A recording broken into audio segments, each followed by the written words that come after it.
Given the wonderful freedom of a secular conversation where no one's going to say anything about your right to say it, why don't you say what you actually think? How about that? Okay, yes, Anne, and then I'd love to hear from Frank.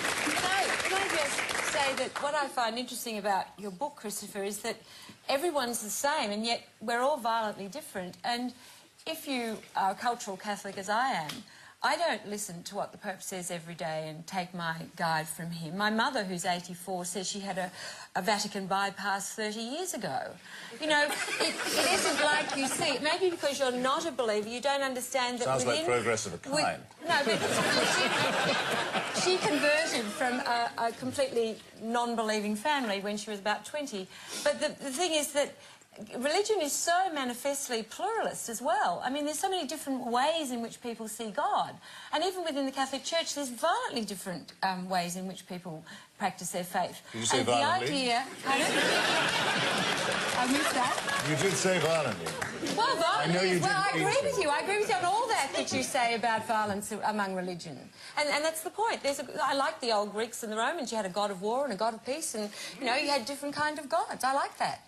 But the idea that we're all following the Pope, I think, is a bit misguided. Okay, You're either a Roman Catholic or not. You can be tons of kinds of Catholics. Oh, you'd be surprised. There are 5 popes I know about. There's a Coptic pope, there's an Eastern pope. No, all right. Well, I'm talking about the one in Rome. Not accepting the authority of the Holy Father, I leave it to this father. But I mean, I think that's not. I think since about 1969, people who take their faith a la hasn't carte and cafeteria style don't impress me very much on the points of principle and conviction. Look, that we're supposed to be talking about. If Catholics were following the Pope, they'd all have 10 children. They don't. Well, Frank Brennan, that's a start too. Can I hear Frank Brennan on the progress of a kind? The fundamental point that Christopher Hitchens made, which is how can you say something which is clearly against the teachings of your church, clearly against the teachings of the Pope? I haven't said anything clearly against teaching my church or against my Pope. I have drawn a distinction. So, but hang on a sec. Is homosexuality a sin or otherwise? And if it is a sin, is it the sort of sin that would see you go to hell according to Roman Catholicism?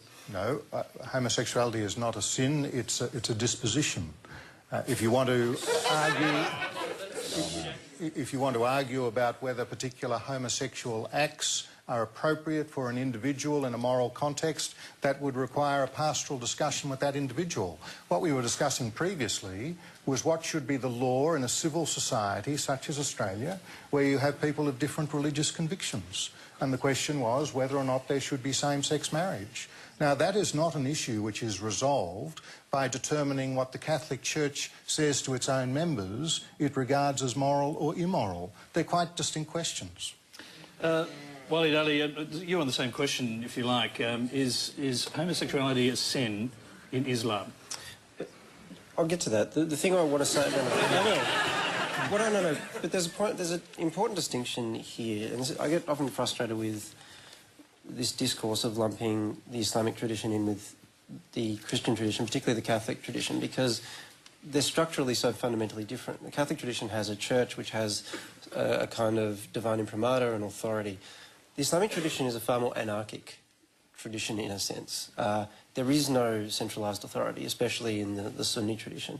So to say the Islamic teaching on anything is X is a position that immediately becomes contestable. You can try to verify it statistically or otherwise, but the point is that at the very least in theory, if not in practice, any position that you take is a position that you take that may or may not, that may be fallible and is open to being contested by other Islamic theologians or other Muslims and so on. So on any question, whether it be homosexuality or it be anything, you will find a position that the majority take. And on the question of homosexuality, undoubtedly, if you took a poll in the Muslim world, you would find that most people would consider it sinful behaviour. But if you took... Dodging it.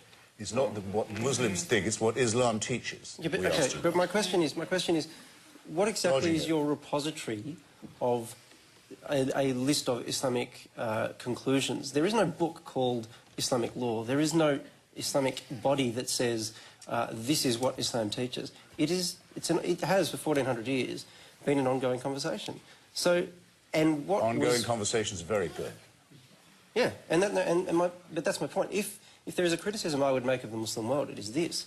It is that, particularly in the post-colonial era, as religion has become an identity movement rather than something that's actually anything to do with spirituality and faith, in my view. Particularly in the post-colonial world, that religiosity, Islam, has become instrumentalised as a list of conclusions, as a political ideology, as though there is some manifesto you can just download from a computer and install into a society. It doesn't work that way, certainly not in the classical tradition. The classical tradition was one of constant debate. That's why it was very difficult to get something like an inquisition going.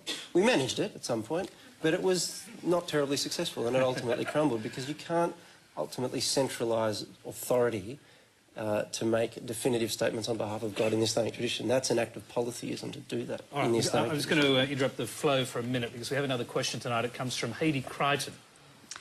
Yes, my question is for Christopher Hitchens. With many voters using a politician's religious persuasion to influence their vote, do you expect to see in your lifetime an openly atheist politician be appointed to the head of government, for example, for Australia, Britain or the United States? I'm not going to let Christopher answer this immediately. I'd rather throw it around the panel first. Frank Brennan. I think undoubtedly. I mean, perhaps not so readily in the United States, or if in the United States the presidential candidate were atheist, he or she would probably still proclaim some religious conviction in that that's part of the United States. But I think here in Australia, whether or not one of our political leaders, I would think, was an atheist or of a religious persuasion, I think is almost an irrelevance to the Australian community. OK, let's hear from Anne Henderson on that. I mean, I can't think of any atheist prime ministers, Australian prime ministers to date. You might know some. Certainly not openly atheist. Gough openly proclaimed he was a believer, but anyway, it's not so much whether you're an atheist or an agnostic or a believer, it's what you say to the people you are. I find it interesting at the moment, and I wouldn't have thought it would have happened in the 1980s, that all leaders of countries in the West seem to want to go to church every Sunday. Christian churches. It was interesting that Tony Blair wouldn't take on being a Catholic. I think is he considering it now? He's done it. Became a Catholic now after he left his position as Prime Minister.